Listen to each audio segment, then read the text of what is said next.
Hi everyone. Hi. Okay, I'm just gonna today share my thoughts on how to test things, how to do listening tests, and how to make sure you're actually getting something, you're actually getting an improvement. Because there are some pitfalls with this, particularly if you don't get a lot of time to listen to things. I mean, what can happen is this. I'll just show you these two speakers first. That's a Rogers LS358. It's a nice speaker. They're second hand like 800 quid. And that's a KEF Coda, second hand about 150 quid. They have more or less the same drive units, yeah. This has a sophisticated crossover, but never mind.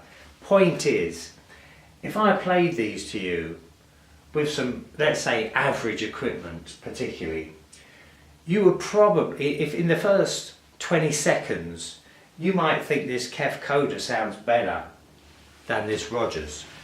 And that is because it's brighter, yeah? It's just basically got more treble.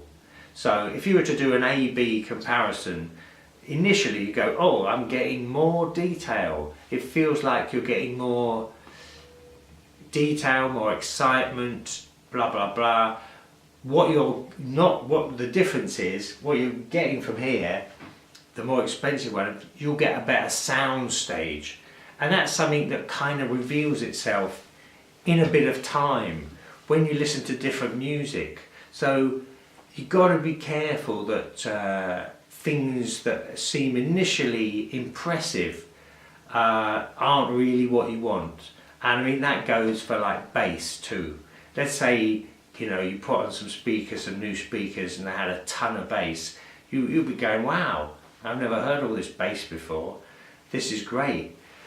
It will take a while before you realise that all this bass may be really blurring up your mid-range, blurring your vocals. The vocals won't sound any good, not necessarily, but it could be that you've got a ton of bass and now the vocals isn't so good and the treble isn't that good.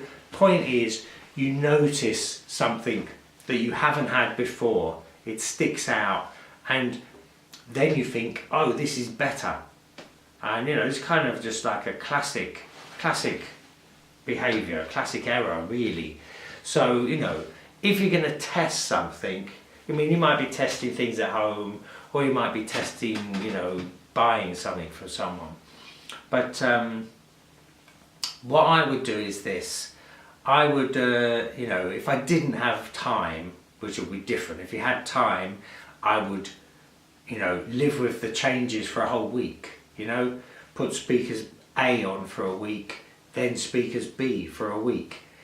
And, after a month of that, you'll be it will just reveal itself to you. You won't even have to be sitting there thinking which one sounds better, blah, blah, blah. You will just flat out, you'll know which ones you want. So, do that if you have the benefit of time. But often we don't have the benefit of time. So what I would do is, if I'm trying to test something like, within an hour, say,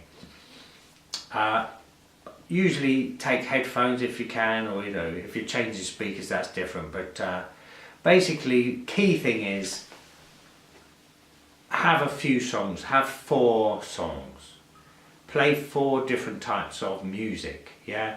Because no one song has got everything that will test your stereo, from how tight the bass is, to how spacious the mid-range is, to how detailed the sound stage is. You kind of can't really get that from one song. Most times you can't.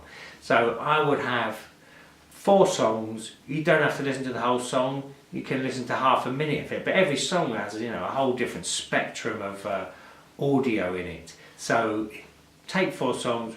Maybe a reggae song, something that's very rocky or very busy, multiple layers, because that's actually one of the best tests for good stereos, are songs that actually don't sound very good.